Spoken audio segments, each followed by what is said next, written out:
We're back, and as many people know, the University of Pennsylvania's Wharton School is one of the finest business schools in America. Because of two students, the school is doing something to give those in need, and here to tell us about it is Rossa O'Keefe O'Donovan and Amaan Banwait. I said it right? Welcome. Thank you very much. Great, thank you so much for having us. Thank you, because what you're doing is pretty wonderful. You're a co-president of the organization, right? And what does this organization do? So One for the World is a movement at the Wharton School of Business at the University of Pennsylvania to make philanthropy a bigger part of the culture at the school.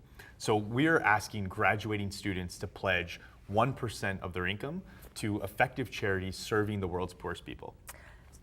Great, which is wonderful. So how do current students feel about it? And also, I was thinking last night, how do graduating students, so they pledge and then they're off and they're making money, and how do they feel about then giving money to this organization that they pledged? That's sort of how it all started, was that you have students who are at Wharton who are thinking about moving into their careers, and the majority of them are going to find themselves working in the private sector. But they still want to find some way to give back.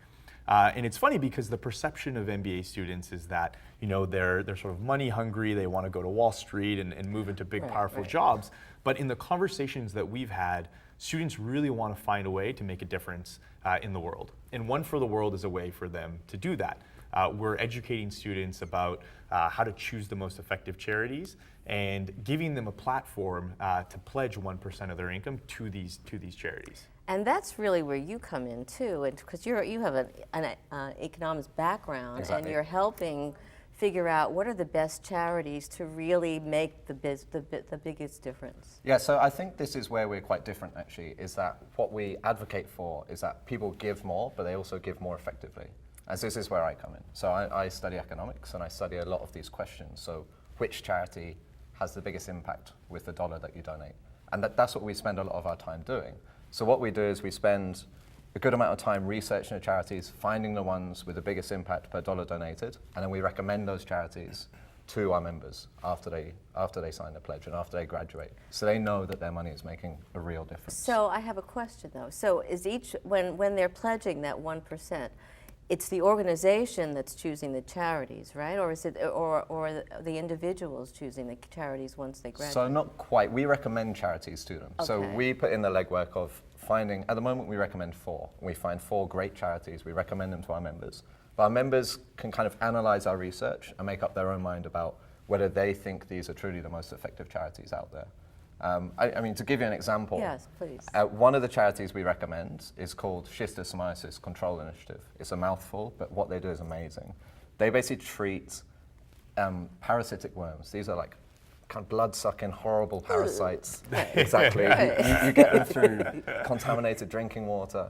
And if you see, sometimes you see the kids on TV, mostly in sub-Saharan Africa, with the swollen bellies. Right, and that's from the worms. That's exactly, it's from these intestinal worms. And we eliminated them in the US. They eat away from your inside. They're horrible, completely horrible. They're extremely painful to live with. And they were eliminated in the US in the early 20th century, but they're still hugely prevalent in Eastern Africa. And the amazing thing is you can treat them for 50 cents. Oh my God. So, I mean, these are charities we find and we recommend to our members. Now, obviously the charities change over time because from your research and also what's changing in the world and in the environment, right? But both of you, I've studied you a little bit, you both are not just involved in One for the World, but you're doing so much other stuff. You're involved in working with an organization for water and safe water, and you're doing something for Africa in terms of medicine and getting the right medication to people with HIV and AIDS, and so hello, thank you. I mean, I'm very impressed. Tell us a little bit about what else you're doing for One for the World, for your new organization, because it's only a year old, right? Right. So one of the really exciting things is we've gained a lot of traction at Wharton this year. So 110 students have made this 1% pledge. And something that's really cool is they're being very vocal about the pledge. So what we've been doing is we've been getting students who have actually made the pledge to take a picture with this sign to sort of publicly say, I've made the pledge, and put that in social media, make it their Facebook profile picture so that others see that. They say, hey, I saw Joe and Susie, I saw their pictures with a sign, they've made the pledge. I want to do it too. Maybe I should be thinking Right. about it too.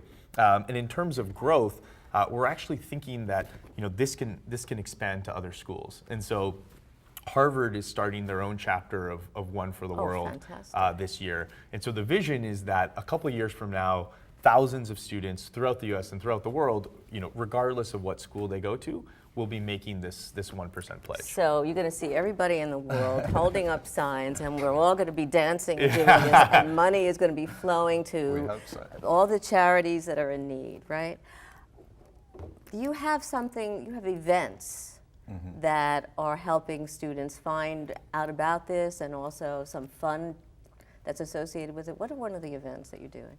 Yes, so one of them is called a giving game, and this is Right. to get back to the point about effectiveness. So you asked a bit about what we do, and honestly, I'm super passionate about this, researching which charities have the biggest impact. And we want to get that message out to people and to tell people about the evidence out there on charity effectiveness. So as part of the giving game, we have a certain amount of money which is to be donated, and the participants in the game help to decide where that will go. So they're having fun, and they're also part of the decision making. And you two are fabulous. I love the organization. I love everything it stands for, and I see it just expanding. Thank you, both. Thank you so much. Great, thank you so much for having My us. pleasure. Power Your Life will be right back. Ahead, find out what's hot for next week.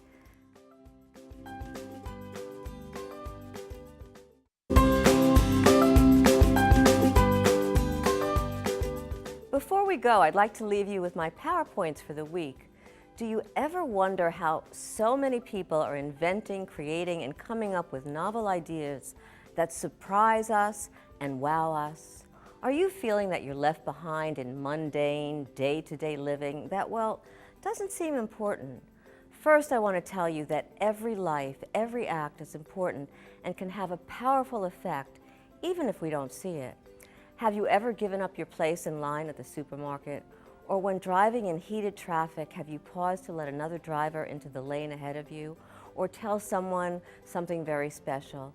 These may seem like small, unmeaningful gestures or acts that don't account for much, but believe me, they do. Random acts of kindness are powerful statements to others that we care, that they're not alone, and that somebody has their back. It can create a more loving and powerful place to live and work. Even one small, loving act has great impact and can turn someone else's life around, even yours. Thanks for being with us. Join us next time on Power Your Life with powerful guests and celebrities who'll share their success stories and their wisdom to brighten your day and to add something very special to your life.